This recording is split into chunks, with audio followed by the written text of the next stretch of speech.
El segundo tramo de este informativo lo queremos dedicar a hablar de inversiones y de asesoramiento financiero. Estamos en un momento de cambios y no hemos terminado de digerir la crisis. Por eso hemos invitado a un experto, al presidente de Avante Asesores, don Santiago Satrústegui. ¿Qué tal? Bienvenido, muy buenas noches. Buenas noches. Bueno, ha venido usted a Castilla y León a hablar de mitos del asesoramiento financiero. ¿Y a qué mitos se refiere usted?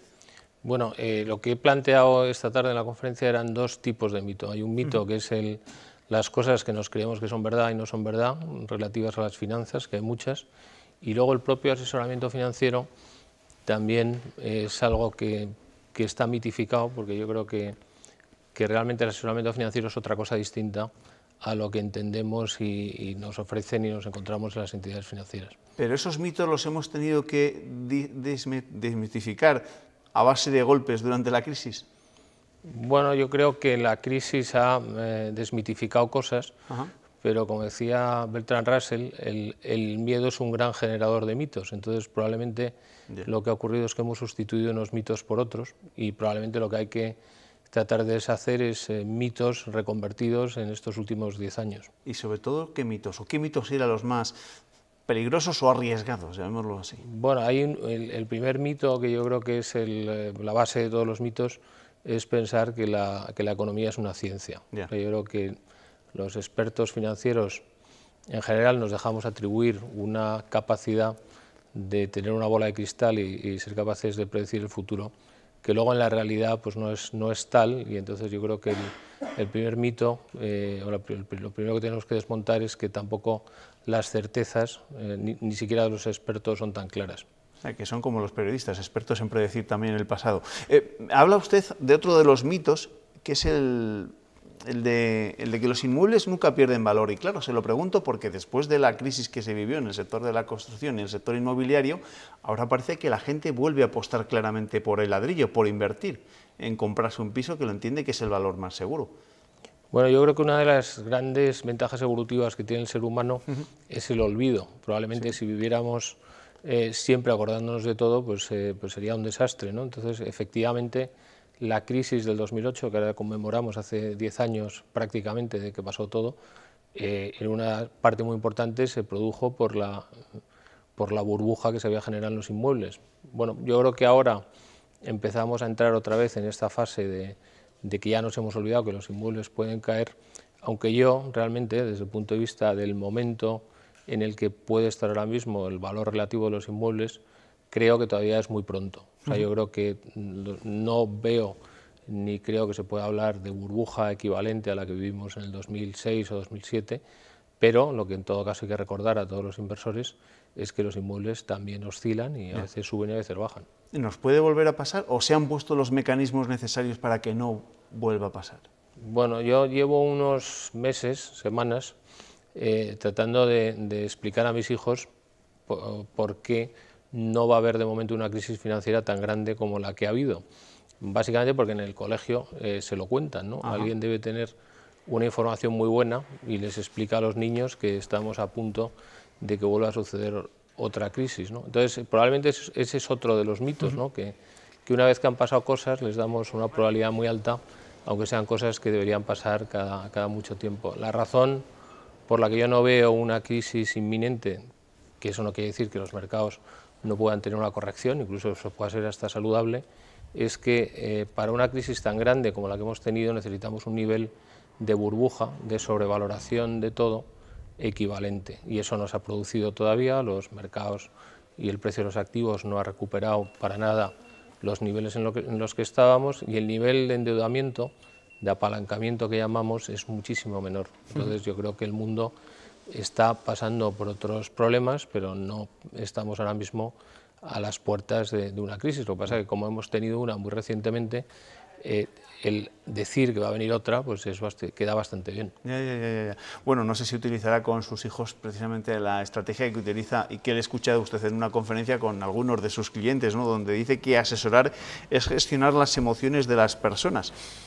Pero ¿cómo se gestionan esas emociones? Bueno, realmente no solamente asesorar, sino que probablemente lo que estamos descubriendo en los últimos años es que la economía es gestionar emociones, y el resultado de lo que ocurre en los mercados financieros y en las inversiones y en las empresas y en la actividad comercial tiene mucho que ver con las emociones de los inversores y de los compradores. De hecho, el año pasado le dieron el premio Nobel a un experto en emociones, que es Richard Thaler, que escribió un libro sobre las emociones que de alguna manera en la inversión y en la economía, que de alguna manera desmontaba todas las teorías que hasta este momento había que creían en el homo economicus, ¿no? en un ser racional que se podría modelizar cuando realmente es muy poco modelizable la reacción de alguien que tiene miedo o que tiene muchas ganas de ganar dinero. En este sentido, nosotros creemos que asesorar es gestionar las emociones,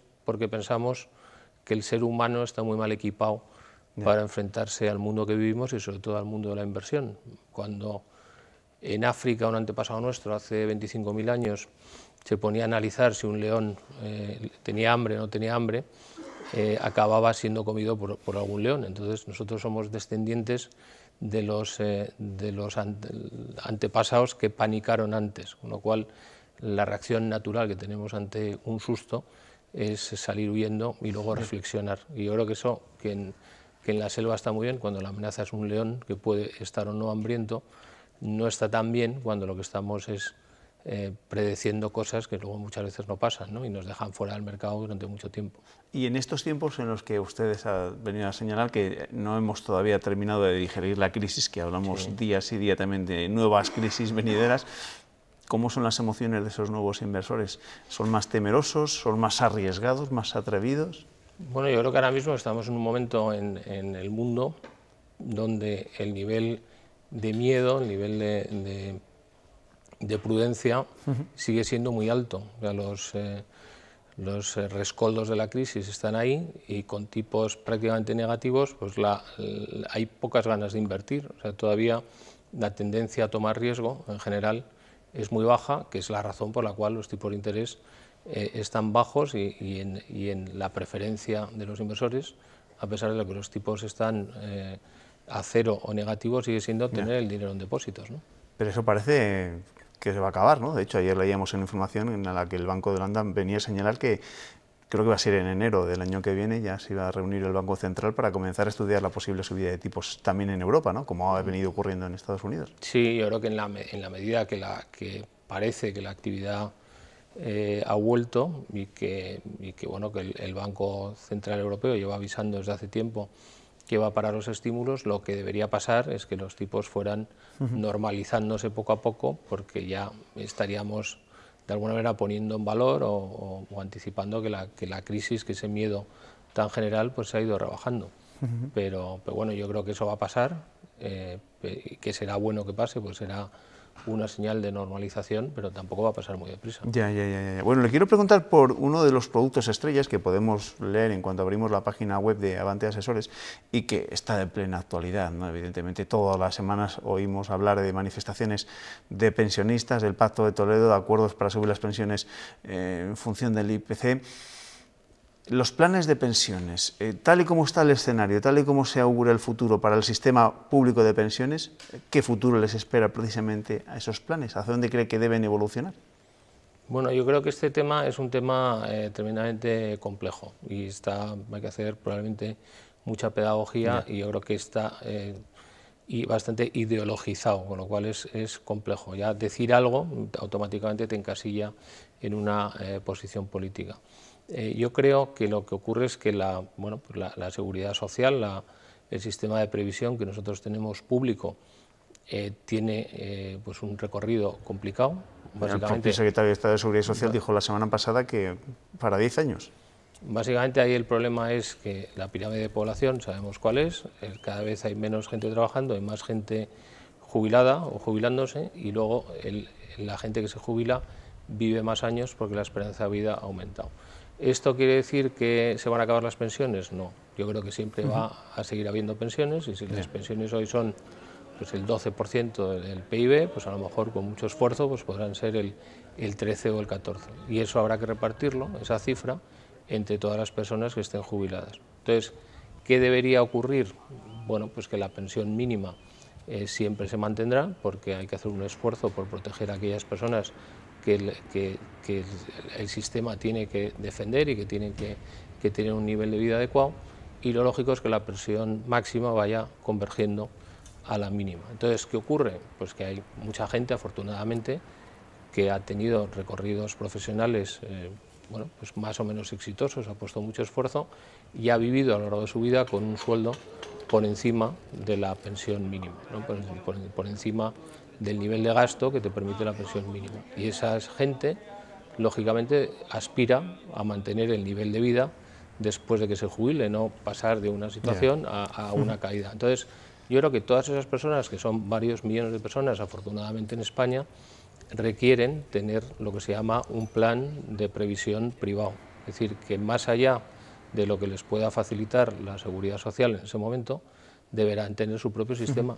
Y yo creo que esto es algo que desde la Administración se tiene que potenciar, y yo creo que es un poco triste en la situación en la que estamos, en la que cuando un político le descubren que tiene un plan de pensiones, tiene que pedir perdón, un plan de pensiones privado. Entonces, eso casa muy mal con la pedagogía que tenemos que hacer respecto al futuro. Claro, es decir, usted lo ha dicho al principio de esta intervención, ¿no?, que hay mucha ideología de por medio. De hecho, sin ir más lejos, Podemos le había pedido al gobierno que se eliminaran las deducciones fiscales de los planes de pensiones. El Ministerio de Hacienda dijo que no, pero ¿qué podría suponer precisamente para los planes de pensiones si al final se llega a adoptar una medida de estas características, como pide Podemos, que se eliminen esas deducciones? Bueno, yo creo que... Porque mucha gente al final también se apunta a un plan de pensiones, en parte también por eso, ¿no? Por bueno, yo creo que primero habría un problema de seguridad jurídica, ¿no? O sea, que ha habido durante muchos años muchos inversores que han estado invirtiendo de una manera determinada conforme a una tributación, y que cambiar eso pues sería bueno, pues sería un golpe duro a la seguridad jurídica. Y luego yo creo que de cara al futuro lo que tenemos que hacer es el movimiento contrario. Tenemos que potenciar el plan de pensiones privado como ahorro finalista, y no le tenemos que dar menos ventajas, le tenemos que dar más ventajas. Probablemente, desde mi punto de vista, yo potenciaría más incluso la ventaja fiscal en el momento de rescate, y sobre todo si ese rescate se prolonga años en el tiempo. Sí, sí, porque en estos momentos, claro, muchos que lo rescatan se ven con que lo que han ganado durante sus años de vida laboral lo pierden durante la jubilación. Claro. Don Santiago Satrústegui, presidente de Avanti Asesores, gracias por acompañarnos esta noche en el tiempo de entrevista. Ya nos ha dicho claramente que los economistas no son científicos, que hay que tener en cuenta mucho las emociones, pero nos ha venido muy bien esta charla con usted. Gracias. Bueno, muchas gracias y buenas noches. Gracias, buenas noches. Nos vamos, ya saben que ahora llega Cristina López de Val para contarnos las previsiones meteorológicas, y de que desde las 7:30 de la mañana Antonio José Renedo nos va a contar cómo se despierta este miércoles Castilla y León. Gracias.